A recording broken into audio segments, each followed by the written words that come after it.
રે હૈ આવજે આવજે હે નાથ।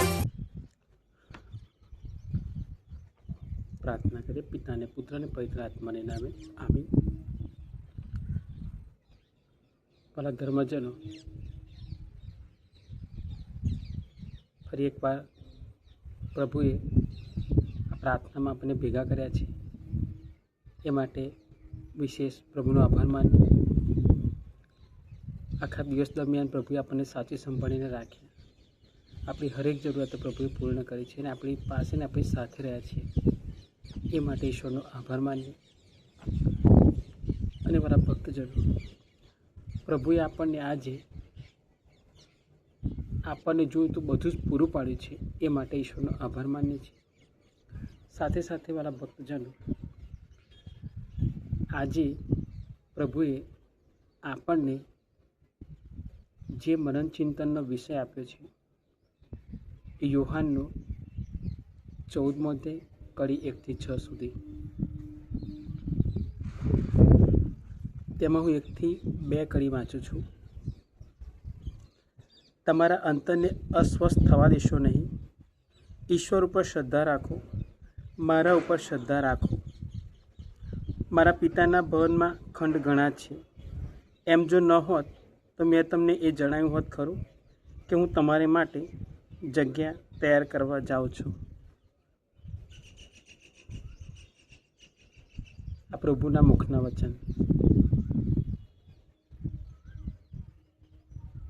પ્રભુ ઉપર શ્રદ્ધા રાખવાની।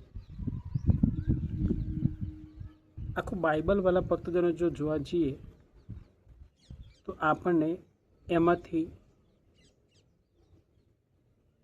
જો જાણવા જેવી વસ્તુ કંઈ મળતી હોય તો એમાં શ્રદ્ધાનો સમાવેશ થાય છે। શ્રદ્ધાને વધારે બાઇબલમાં સ્થાન આપવામાં આવ્યું છે। સાથે સાથે નમ્રતા વિશે પણ આપણે જાણીએ છીએ। આ પ્રભુ આપણી માટે જે ખંડ તૈયાર કરવા જવાનું કહે છે, એ સ્વર્ગમાં, કારણ કે આપણે આ દુનિયાવી જીવનના નથી, આપણે આ સાંસારિક કે આ પૃથ્વી પરના નથી। પવિત્ર બાઇબલ આપણને કહે છે કે આપણું સાચું જેને એડ્રેસ એક સરનામું કહીએ, એ આપણું સ્વર્ગ છે, જ્યાં આપણા પ્રભુ ઈસુ બિરાજમાન છે। તો વાલા ભક્તજનો, આપણને આજે પ્રભુ એવું કહે છે કે હું તમારે માટે ખંડ તૈયાર કરવા જઈ રહ્યો છું, પણ એ જગ્યા જે પ્રભુ તૈયાર કરવા જવાના છે, એ જગ્યા પર જવા માટે આપણે એના રસ્તામાં ચાલવું પડે, એની આજ્ઞાઓ પાળવી પડે, એની સાથે એકમત થવું પડે, એને સમજવો પડે, જાણવો પડે, આપણા હૃદયમાં પ્રભુને સ્થાન આપવું પડે। જે પ્રભુએ એમના જીવનકાળ દરમિયાન જે કાર્યો કર્યા, પ્રભુ જેવા કાર્ય તો આપણે ન કરી શકીએ, પણ આપણે એનાથી થોડું પણ જો કાર્ય કરીએ તો કદાચ આપણે એ ખંડમાં આપણો એમાં સમાવેશ થઈ શકે। આ ખંડ એટલે એવો ખંડ કે જ્યાં સુખ શાંતિ હોય, કોઈ જાતનો કકળાટ ન હોય, સંપૂર્ણપણે શાંતિ હોય, જ્યાં આપણા જીવને શાંતા મળે। પ્રભુના દરબારમાં ચોરી, જૂઠું, લુચ્ચું, કપટપૂર્ણ વાતાવરણ કે અન્ય શૈતાની જે જે બધા કાર્યો છે એ પ્રભુના સ્વર્ગમાં દરબારમાં ના હોય. પ્રભુના ધામમાં તો શાંતિ, પ્રેમ, દયા, કૃપા, શાતા, નમ્રતા જ હોય. તો વાલા ભક્તજનો, આજે આપણી માટે પ્રભુ ખંડ તૈયાર કરવા જવાનું કહી રહ્યા છે, પણ એની માટે આપણે એના લાયક તો બનવું પડશે ને. પ્રભુ કહે છે કે હું ખંડ તૈયાર કરીને પાછો તમને લેવા માટે આવીશ. પણ જ્યારે પાછા પ્રભુ આપણને લેવા માટે આવશે ત્યારે આપણે એના નામને શોભે એવા કાર્યો કરી શકીશું ખરા? કારણ કે અત્યારે આ સમયમાં, આ માહોલમાં આપણે અન્ય ચીજોમાં એટલા બધા ગળાડૂબ થઈ ગયા છીએ કે આપણને પ્રભુ દેખાતા નથી. પ્રભુનું વચન દર્શનનો ત્રીજો અધ્યાય કડી 20માં પ્રભુનું સુંદર એક વચન કહે છે કે હું તમારા ઘરના દરવાજા આગળ આવીને ઊભો છું અને જો હું દરવાજો ખટખટાવું છું, જો તમે અવાજ સાંભળીને દરવાજો ખોલશો તો હું તમારા ઘરમાં આવીશ ને તમારી સાથે જમીશ. પ્રભુ તો આટલે સુધી કહે છે કે હું તમારી સાથે જમીશ, પણ આપણા એ કાર્યો છે ખરા એવા? અરે આપણે દિવસમાં 5 મિનિટ પ્રભુને નથી આપી શકતા તો આપણે એ આશા કેવી રીતે રાખી શકીએ કાલે મારા પ્રભુ જે ખંડ મારા માટે તૈયાર કરવા જવાના છે ને જ્યારે પાછા મને લેવા માટે આવવાના છે ત્યારે મારો એમાં સમાવેશ થશે કે નહીં? એ આપણે પ્રભુને પ્રશ્ન કરવાની જરૂર નથી, એ આપણે આપણી જાતને પ્રશ્ન કરવાની જરૂર છે કે હું એવું તો મેં પ્રભુ માટે શું કર્યું છે? આ સમયમાં પ્રભુ મને રોજે રોજ 24 કલાક આપે છે, એ પ્રભુ તરફથી મળે છે. આ 24 કલાક જે મળે છે પ્રભુ તરફથી મળે છે. આ દિવસનું રાતનું સર્જન આપણે નથી કર્યું, એ આપણા જીવતા પરમેશ્વર પ્રભુ ઈસુ ખ્રિસ્તે કર્યું છે. દિવસ અને રાતનો સમય 12 કલાક 24 કલાક પ્રભુએ આપણને આપ્યા છે. અન્ય ચીજોમાં આપણે ટાઈમ એટલો બધો વેડફી નાખીએ છીએ કે પ્રભુ માટે આપણે 5 મિનિટ નથી કાઢી શકતા. કલાક તો દૂરની વાત રહે, આપણે 5 મિનિટ પ્રભુ માટે નથી કાઢી શકતા. તો આપણે કઈ રીતે આશા રાખી શકીએ કે પ્રભુ તું કાલે મને લેવા જ્યારે આવીશ તો પહેલાં તો આપણે જે વિચાર કરીએ કે હું મારા પ્રભુ સાથે જઈ શકીશ ખરો? કારણ કે અત્યારના સંજોગમાં, અત્યારના સમયમાં આપણે એવા કોઈ કાર્ય નથી કરતા, એને યોગ્ય જ નથી આપણે કે આપણને કાલે આપણા પ્રભુ ઈસુ લેવા માટે આવશે અને આપણે એની સાથે જઈ શકીશું. કદાચ પહેલાં ભક્તોને એવું ના બને કે પ્રભુ પાછા આપણને એવું, આ બાઇબલમાં તો એવું પ્રભુએ કહ્યું છે કે હું તમારી માટે ખંડ તૈયાર કરવા જાઉં છું અને તૈયારી કરી તમારા માટે યોગ્ય જગ્યા તૈયાર કરવા જઈ રહ્યો છું. મારા પિતાના ઘરમાં ખંડ ઘણા છે. હા, એ તો છે જ, પણ પ્રભુ એ ખંડ તૈયાર કરવા જ્યારે જઈને પાછા આવવાનું કહે છે કે હું તમને લેવા માટે પાછો આવીશ, ત્યારે આપણે એની સાથે જઈ શકીશું ખરા? પહેલાં તો આપણે જ આપણી જાતને આ પ્રશ્ન કરીએ. કારણ કે આપણે આપણા પ્રભુને નામને શોભે એવું કોઈ કાર્ય તો કરતા નથી. પ્રાર્થના માટે આપણને સમય નથી. જો પ્રાર્થના માટે આપણને સમય ના હોય તો શ્રદ્ધા તો હોય જ નહીં. પ્રાર્થના કરીશું તો શ્રદ્ધા આપણી જાગશે, અને તો શ્રદ્ધા જાગશે તો આપણે પ્રભુની નિકટ આવી શકીશું. પણ આપણા જીવનમાં પ્રાર્થનાનું લેવલ એકદમ નીચલા સ્તરે જતું રહ્યું છે અને શૈતાનને આપણે સ્થાન આપી દીધું છે એકદમ ઉપરના સ્થાને. તો આપણને તો પ્રભુએ કહ્યું છે તો એમને કહ્યું પાળવાના જ છે. પ્રભુ ક્યારેય જૂઠું ના બોલે, પ્રભુ ક્યારેય આપણને ઠગતો નથી. આપણે પ્રભુને ઠગીએ છીએ. હરેક કાર્યમાં આપણે પ્રભુ આગળ જૂઠું બોલે છે ને આપણે પ્રભુને ઠગીએ છીએ. એ પ્રભુ બધું જાણે છે. તો આપણે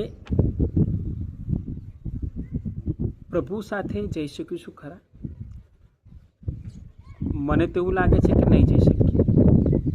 કારણ કે આપણે જ્યાં જોઈએ ત્યાં આજુબાજુ ગમે તે જગ્યાએ નજર કરીએ તો આપણું ધ્યાન મોબાઈલ સિવાય બીજે ક્યાંય હોતું નથી.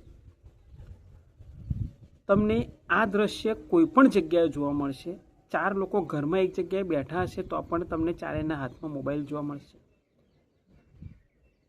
કોઈના ઘરમાં પ્રાર્થના થતી નથી, કદાચ જવલે થતી હશે. કોઈ ભેગા મળીને આખું કુટુંબ પ્રાર્થના નથી કરતું. એક જણ પ્રાર્થના કરતો હોય તો 4 જણ સામે મોબાઈલો મચેડતા હોય. તો આનો મતલબ એ થયો કે જે જગ્યાએ પ્રાર્થના થતી હોય અને જે જગ્યાએ આપણે 5 ઘરમાં વ્યક્તિ હોય, એક વ્યક્તિ પ્રાર્થના કરતી 4 જણા જો મોબાઈલ પર બેઠેલા હોય, મોબાઈલ લઈને હાથમાં બેઠેલા હોય, તો એ જગ્યા પર શૈતાનને પણ આપણે સ્થાન આપેલું છે. તો વાલા ભક્તજનો, પ્રભુ તો એવી જગ્યાએ આપણી પાસે રહી શકે કે જ્યાં શૈતાનને સ્થાન ન હોય. પવિત્ર બાઇબલમાં એવું કહેલું છે કે તું પૈસા અને પરમેશ્વરને એક સાથે નહીં સેવી શકે. તો અત્યારે આપણે એ પણ કહી શકાય કે તો પ્રાર્થના અને શૈતાન જો એક જગ્યાએ હશે તો તમને મારી કૃપાનો અનુભવ નહીં થાય. ભલા ભક્તજનો, આજે પ્રાર્થનાની બહુ જરૂર છે. પ્રાર્થનાનું લેવલ એકદમ નીચું જતું રહ્યું છે. ઘરમાં 5 જણા હોય તો માંડ કોઈ 5 મિનિટ પ્રભુ માટે કાઢતા હશે. તો આપણે કેવી રીતે પ્રભુ પાસે આશા રાખી શકીએ કે મારો પ્રભુ મને લેવા આવશે અને હું એની સાથે જઈ શકીશ? એમાં એક કડીમાં થોમા એવું કહે છે કે પ્રભુ આપ ક્યાં જવાના છો તે અમે જાણતા નથી, પછી અમને રસ્તાની ખબર શી રીતે હોય? આ થોમા પ્રભુને કહે છે કે પ્રભુ આપ ક્યાં જવાના છે એ અમે જાણતા નથી, તો અમને રસ્તાની ખબર શી રીતે હોય? આમાં પણ એક વસ્તુ એ સમાયેલી છે કે જો આજે જેમ થોમા બોલ્યા એમ આપણે પણ આજે પ્રભુને એવું કહીએ કે પ્રભુ તમે ક્યાં જવાના છો એની અમને ખબર નથી, અમને એ રસ્તાની ખબર નથી. આપણને એ રસ્તાની એટલા માટે ખબર નથી કે આપણે પ્રભુને સમય નથી આપ્યો, આપણે પ્રભુ સાથે એક નથી થયા. પ્રભુએ જે આપણને કહ્યું છે આપણે કર્યું નથી, પ્રભુને આપણે માન સન્માન આપ્યું નથી, પ્રભુને આપણે સ્થાન નથી આપ્યું. આખો દિવસ આપણે શૈતાનની પાછળ જ રહ્યા છીએ. સાંજે સૂતી વખતે પણ આપણને એ યાદ નથી આવતું કે આજે મેં મારા પ્રભુને યાદ નથી કર્યા, કે મેં મારા પ્રભુની પ્રાર્થના નથી કરી. તો શું આપણે આ પ્રભુને દુઃખ નથી લગાડતા? આપણો પ્રભુ દુઃખી નહીં થતો હોય? એ કદાચ એના મોંથી એવા શબ્દો એના મનમાંથી, એના હૃદયમાંથી એવા નહીં નીકળતા હોય કે મેં તને આજના દિવસમાં 24 કલાક આપ્યા, 24 કલાક આપ્યા એ તો બોનસ પેટે પણ મેં તને આખો દિવસ સાચવ્યો, સંભાળ્યો, તારી બધી જ માંગણીઓ પૂરી કરી, તને ખાવાનું પૂરું પાડ્યું, તને રહેવાનું પૂરું પાડ્યું, તને તારી તંદુરસ્તી મેં તારી સારી રાખી છે, તોય તું મને ભૂલી ગયો. સાંજે સૂતી વખતે જ્યારે આપણે સૂઈ જઈએ છીએ ત્યાં સુધી આપણા હાથમાં મોબાઈલ છૂટતો નથી. રાતે 12 ને 1 વાગ્યા સુધી આપણે મોબાઈલ પર મંડ્યા રહીએ છીએ. તો પ્રભુને સ્થાન કઈ જગ્યાએ આપણે આપ્યું? એક વાત આપણે યાદ રાખવી જોઈએ કે આજે પ્રભુને આપણે જો સમય નહીં આપીએ તો કાલે આપણે એવી મુશ્કેલીમાં આવી પડીશું ને ત્યારે પ્રભુને આપણે ઘા નાખીશું ત્યારે પ્રભુ પણ આંખ કાન કરશે. અને જેમ બાઇબલમાં કહેલું છે કે ઓ શાપિતો, મારી નજર આગળથી દૂર હટો, હું તમને ઓળખતો નથી. આ જ પ્રભુ આપણને કહેશે. વધુમાં પહેલો સમુએલ 2 અધ્યાય કડી 30 પ્રભુનું સુંદર વચન કહે છે કે જે મને માન આપે છે તેને હું માન આપું છું, જે મને તુચ્છ ગણે છે એને હું પણ તુચ્છ ગણું છું. આજે આપણી જાતને જ આપણે પ્રશ્ન કરીએ કે હું પ્રભુની નજરમાં સારો છું કે તુચ્છ છું? કારણ કે આપણે પ્રભુને માન આપ્યું જ નથી. તો પ્રભુ પણ આપણને આજે તુચ્છ જ ગણે છે. ભલા ભક્તજનો, તુચ્છ ગણે છે. કારણ કે 24 કલાકમાં જો આપણે 5 મિનિટ પ્રભુને ન આપી શકતા હોય તો આપણે આખા દિવસમાં કયું એવું સારું કામ કર્યું કે જેનાથી આપણો પ્રભુ આપણી પર ખુશ રહે? એકે ના કર્યું કહેવાય. પ્રભુ આપણી પાસે કશું માંગતો નથી. કારણ કે અરે માગવાની વાત છોડો, પ્રભુને આપણે કશું આપવાની આપણી તાકાત નથી. કારણ કે એટલા માટે તાકાત નથી કે આપણી પાસે જે કંઈ છે એ તો બધું પ્રભુનું આપેલું છે. આપણા ઘરમાં બધું પ્રભુએ જે પૂરું પાડ્યું છે પ્રભુનું દીધેલું છે. આપણે એ વાતનો ગર્વ ન લઈએ કે મારા ઘરમાં જે કંઈ છે એ બધું મેં મારી મહેનતથી વસાવ્યું છે. ના, આપણે મહેનત એટલા માટે કરી શક્યા છીએ અને બધું વસાવી શક્યા છીએ કે આપણને પ્રભુએ તંદુરસ્તી આપી છે. શરીરે આપણને પ્રભુએ શરીરની સારી તંદુરસ્તી આપી છે એટલે આપણે નોકરી કરી શક્યા છીએ, એટલે આપણે નોકરી પર જઈ આવી શકીએ છીએ અને એટલે પ્રભુએ આપણને નોકરીમાં ઉન્નતિ આપી છે. અને એ કમાણીથી મેં મારા ઘરમાં બધું જે વસાવ્યું છે ત્યારે આપણે એવું ન કહી શકીએ કે આ બધું મેં મારી જાતે વસાવ્યું. ના, એ બધી જ વસ્તુ પર પ્રભુનો હક છે. જો પ્રાર્થના માટે સમય નહીં કાઢીએ આજે, તો કાલે આપણે પણ એવી મુસીબતમાં કે મુશ્કેલીમાં આવી પડીશું ત્યારે પ્રભુ આપણાથી વિમુખ થઈ જશે. વાલા ભક્તજનો, પ્રાર્થના કરવી એટલે એવું કહેવાય કે આપણે જેમ બેંકમાં બેંક બેલેન્સ કરાવીએ છીએ, બેંકમાં પૈસા ભરીએ છીએ. એ પૈસા આપણે એટલા માટે ભરીએ છીએ બેંકમાં કે કાલે જો મારે કોઈ મુસીબતમાં હું આવી પડું, મને જ્યારે કોઈ તકલીફ ઊભી થાય કે મારે એની જરૂર પડે તો એ પૈસાનો હું ઉપયોગ કરી શકું. ત્યારે મારે કોઈની પાસે હાથ લાંબો ન કરવો પડે. ત્યારે પ્રાર્થનાનું પણ એવું જ છે વાલા ભક્તજનો. આ પ્રાર્થના કરવી એટલે પ્રભુના સ્વર્ગમાં આપણે બેલેન્સ ભેગું કરીએ છીએ. પ્રભુના દરબારમાં આપણે પૂંજી જમા કરીએ છીએ. એનો બદલો આપણને ત્યારે મળશે કે આપણે કે આપણા બાળકો, જો આપણી ઉપર કોઈક મુશ્કેલી આવી પડશે, અણધાર્યું કદી વિચાર્યું ન હોય એવું આપણી પર જો કોઈક મુસીબત આવી પડશે, ત્યારે આપણે જો પ્રાર્થના કરી હશે, પ્રભુને સમય આપ્યો હશે, તો ત્યારે આપણને પ્રભુ ઉગારી લેશે. એ મૂડીમાંથી પ્રભુ આપણી માટે ખર્ચ કરશે અને એ મૂડી એટલે સારા કાર્યો. પ્રભુને માન આપવું, પ્રભુના માર્ગમાં ચાલવું, પ્રભુને સન્માન આપવું, પ્રભુને સ્થાન આપવું અને વધારેમાં વધારે પ્રભુને સમય આપવો. અને તે પણ તુચ્છ સમય નહીં, બેસ્ટ સમય આપવો પ્રભુને, અને એ પણ પ્રાર્થનામાં. આ સમયમાં જો આપણે ટકી રહ્યા છીએ તો એનું કારણ એક જ છે કે પ્રાર્થના. આપણે તો પ્રાર્થના નથી કરતા, પણ સાથે સાથે આપણો પ્રભુ એટલો બધો દયાળુ અને કૃપાળુ છે, આજે પણ એ ધીમા પગલે ચાલીને આવે છે. જો એણે કદાચ એની સ્પીડ વધારી તો આપણે ક્યાંય નહીં રહીએ વાલા ભક્તજનો, ક્યાંય નહીં રહીએ. અને હવે પછી જો પ્રભુ આવવાનો છે, હવે પ્રભુ આવવાના છે એ રીતે આવવાના છે કે ન્યાયાધીશ બનીને આવશે. વાલા ભક્તજનો, એ ન્યાયાધીશ બનીને આવશે. આપણે વિચારું રહ્યું કે આપણે પ્રભુને માન આપવું, સન્માન આપવું, પ્રાર્થના કરવી કે ના કરવી, એ આપણા હાથની વાત છે. આ પ્રાર્થના અમે અમારા પ્રભુ ઈસુ ખ્રિસ્ત દ્વારા કરીએ છીએ. આમેન.